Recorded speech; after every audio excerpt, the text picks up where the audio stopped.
Hello hi welcome to my YouTube channel crack medico. जैसा कि सभी लोग को पता है कि जो भी नीट का डिस्कशन अभी तक चल रहा था सुप्रीम कोर्ट से लेके और जो डिफरेंट स्टेट्स के सीएम लोग रख रहे थे, तो एग्जाम तो नहीं पोस्टपोन हो रहा है। आप लोग का एग्जाम जो है कंडक्ट हो रहा है उसी डेट में, जो भी डेट आप लोग को अनाउंस की गई थी। सो आप सभी बच्चों से जो है मेरा रिक्वेस्ट है कि प्लीज आप लोग जो है अब ज्यादा सोचना बंद करें, और ये जो 10 दिन है आपके पास, इन 10 दिनों को कैसे यूटिलाइज करना है, किस तरीके से आप अपना बेस्ट दे सकते हैं, उस चीज के बारे में मैं आज बात करने वाला हूँ।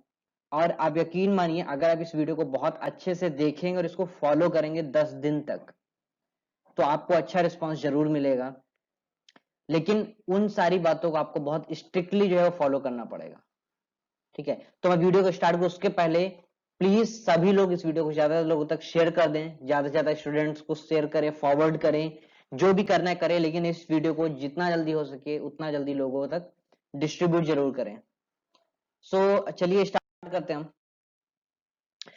पहली चीज, जो मोटो है मेरा आज की वीडियो का, मैं आप लोग को ये बताने वाला हूं कि क्या चीजें हमको करने की जरूरत है अब, और क्या चीजें हमें नहीं करनी चाहिए, और कैसे हम अपने 10 दिन में रिवीजन को अप्लाई कर सकते हैं।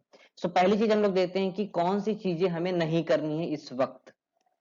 तो उसमें सबसे पहली चीज आती है, ठीक है, सबसे पहली चीज आती है रिग्रेट अबाउट द पास्ट। ठीक है, रिग्रेट अबाउट द पास्ट का मतलब क्या है कि प्लीज आप सभी लोगों से मेरा रिक्वेस्ट है, जो कुछ भी अभी तक हो चुका है, किसी ने पढ़ाई की या नहीं की, कुछ लोग 2 महीने से कोविड का प्रॉब्लम आ रहा था, इसके कारण उनकी पढ़ाई डिस्टर्ब रही, कुछ लोगों ने रिवीजन स्टार्ट ही नहीं किया, कुछ लोगों ने किताब ही नहीं खोल ली, कुछ लोगों को याद था वो भूल गए। ये सब चीजें आप दिमाग से निकाल दीजिए प्लीज, जो कि मुझे लगता है कि हर एक बच्चे की इस समय सबसे बड़ी प्रॉब्लम है। तो पहली चीज कि आप जो है रिग्रेट पास्ट के बारे में मत करिए, जो पास्ट में हो चुका है उसको जो है भूल जाइए, और जो आने वाला है 10 दिन, उस 10 दिन पे आप फोकस करिए। और आप सभी लोग जो है वो न्यूज पे देखना भी बंद कर दिए कि मेडिकल के लोग क्या बोल रहे हैं, कौन सी पार्टी क्या बोल रही है, कौन से लोग बोल रहे हैं। प्लीज आप इन सब चीजों को छोड़ के सिर्फ आप इतना ध्यान रखिए, आपके पास 10 दिन है और 10 दिन में आपको अपना बेस्ट देना है। सबसे पहली चीज, आपको पास्ट के बारे में छोड़ना होगा, पास्ट में क्या हो चुका है उससे कोई फर्क नहीं पड़ता। दूसरी जाती स्टॉप ओवर थिंकिंग, यानी कि आप लोग, क्या होता है कि हम लोग जो है पूरा आधे से ज्यादा इस समय, पूरा का पूरा आधे से ज्यादा समय जो है हम लोग सोचने में निकाल देते हैं। अब क्या सोचते उस समय, काश अगर मैंने 2 महीने पहले जो है पढ़ाई कर ली होती, अगर मैंने अपना टाइम वेस्ट ना किया होता, कोविड का जो है न्यूज हमको 20 दिन पहले पता चल गया होता, हमने 10 दिन क्यों गवा दिए। ठीक है, तो ये सारी चीजें जो है आप लोग सोचना बंद करिए और अपनी करंट की जो स्टडी है उस पर फोकस करिए। तो स्टॉप ओवर थिंकिंग, आप ज्यादा सोचना बंद करें। तीसरी चीज आती है कि जो आपको नहीं करनी, वो है stop the read theory. Stop the read theory का मतलब क्या है कि प्लीज प्लीज प्लीज सभी बच्चे, जितना कुछ भी आप लोगों के पास नोट्स मटेरियल हो, कोचिंग का मटेरियल हो, सेल्फ स्टडी का मटेरियल हो, आप लोग उसका थ्योरी पार्ट जितना भी है, मतलब अगर जिसमें फिजिक्स की बात करूं तो उसमें फार्मूले हैं, वो आप जो देखिए। थ्योरी पार्ट आपको कुछ भी नहीं टच करना है, कोई भी नई चीज आपको नहीं पढ़नी है, कोई भी नए टॉपिक नहीं पढ़ने, कोई भी ऐसा सब्जेक्ट नहीं पढ़ना है जो आपको कठिन लगता है।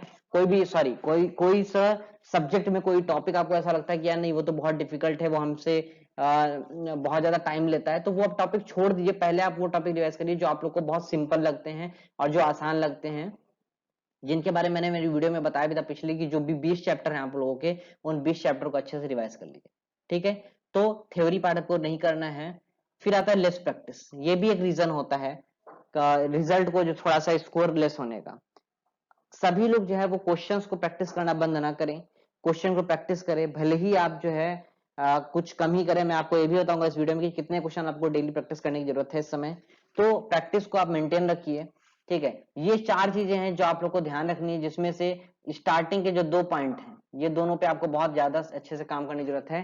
पहला, जो पास्ट में हो चुका है उसके बारे में मत सोचें, और दूसरा जो है स्टॉप ओवर थिंकिंग। ओके, फिर आता है कि क्या चीजें करने की जरूरत है। तो पहली चीज जो है आप लोगों को करने की जरूरत है, वो है आप लोगों को रिवाइज द पीसीबी फार्मूला।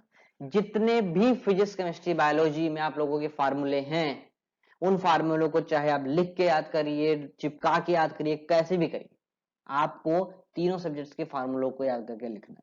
ठीक है, दूसरी जाती है practice diagram in bio.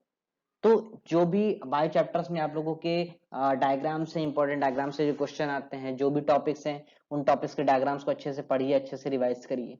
Okay, then फिर आता है point number 4, point number 3, solve the previous 5 year question. बहुत सारे लोग मुझसे पूछ रहे थे कि सर क्या 10 साल के क्वेश्चन सॉल्व करें, 20 साल के पेपर सॉल्व करें, 21 साल के सॉल्व करें? सिंपल सी बात मैं आप लोग को बच्चों बताऊं, आप बहुत अच्छे से और कॉन्फिडेंसली जो है पिछले 5 साल के पेपर, सिर्फ 5 साल के पेपर आप अच्छे से रट डालिए। उसमें से हर एक क्वेश्चन का आपको कॉन्सेप्ट पता होना चाहिए। और ये मैं बहुत ही दावे के साथ बोल सकता हूँ कि बहुत सारे लोग बोल रहे थे कि सर पेपर जो है वो कठिन तो नहीं आएगा, इतने महीने का गैप हम लोग को मिला है पढ़ाई का, तो हो सकता है पेपर डिफिकल्ट कर दे। तो पेपर डिफिकल्ट नहीं आएगा, पेपर आपका जो है एवरेज में ही आएगा। बस आपको क्या करना है, पिछले 5 साल के पेपर आप सॉल्व करिए और गारंटी रखिए पिछले 5 साल के पेपर में आप लोगों को कम से कम 10 से 15 क्वेश्चन रिपीटेशन जरूर मिल जाएंगे। ओके, फिर लास्ट चीज आती है everyday revise the formula of the previous day. इसका मतलब क्या है कि जो कुछ भी, मान लीजिए अगर आपने जो है आज 2 चैप्टर्स पढ़े, आपने जो है आज फिजिक्स में जो है आपने थर्मोडायनेमिक्स पढ़ा, थर्मोडायनेमिक्स पढ़ा आपने फिजिक्स में, फिर जो है हीट कैपेसिटी पढ़ी, या फिर इसी तरीके से बायोलॉजी और केमिस्ट्री में अपने 2-2 चैप्टर पढ़े। तो उन चैप्टर को जब आप अगला दिन भी जब कोई दूसरा चैप्टर पढ़े हैं, तो उसके पहले आप पिछले चैप्टर्स को रिवीजन जरूर कर लें। ओके, तो ये बात थी क्या करना है क्या नहीं करना है। अब बात आती है कि कैसे हम रिवाइज कर सकते हैं। तो सबसे पहली चीज है जो मैंने आपको पहले ही बताई कि पिछले 5 साल के पेपर को आप अच्छे से सॉल्व कर डालिए, फिजिक्स केमिस्ट्री बायो के।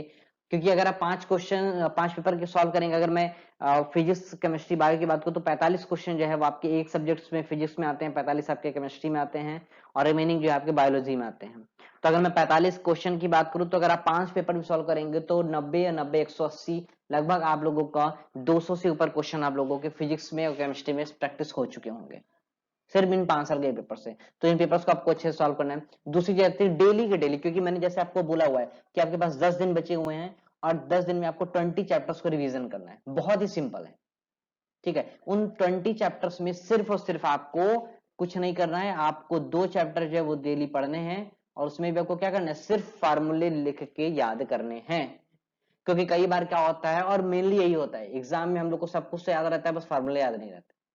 तो लास्ट टाइम है, आप लोगों को जो है फार्मूले बहुत अच्छे से याद करने, और कुछ भी करने की जरूरत नहीं, सिर्फ आप फार्मूलों को याद करिए, और डेली का आपको टारगेट होना चाहिए कि 2 चैप्टर हमको डेली सॉल्व करने हैं। तीसरी चीज आती है जो मोस्ट इंपॉर्टेंट है, आपको डेली कम से कम फिजिक्स में 15 क्वेश्चन, केमिस्ट्री में 15 क्वेश्चन और बायोलॉजी में 200 क्वेश्चन, इतने क्वेश्चन आपको डेली सॉल्व करने ही करने हैं, पिछले 5 साल के पेपर को छोड़ के। ये आपका जो टास्क है, ये टास्क आपकी डेली एक्टिविटी में होना है आज से और अभी से, ठीक है। तो ये सारी चीजें मुझे डिस्कस करनी थी। प्लीज इन चीजों को बहुत स्ट्रिक्टली आप लोग फॉलो करिए और अच्छे से प्रिपरेशन करिए। और अगर किसी को प्लेलिस्ट वीडियो देखना है, अगर वन शॉट रिवीजन वीडियो किसी को किसी भी चैप्टर्स के रिवाइज करने हैं, तो मैंने प्लेलिस्ट के अंदर जो है वो वन शॉट रिवीजन के वीडियोस भी डाल दिए हुए हैं, तो आप लोग वहां से भी वन शॉट के देख सकते हैं। Okay, thank you so much, thanks to all video को देखने के लिए। और प्लीज इस वीडियो को ज्यादा लोगों तक फॉरवर्ड करिए, शेयर करिए, और किसी को किसी भी तरह का कोई डाउट हो, कंफ्यूजन हो, कमेंट बॉक्स में आप लोग जरूर कमेंट करिए और पूछे हमसे। Okay, thank you so much.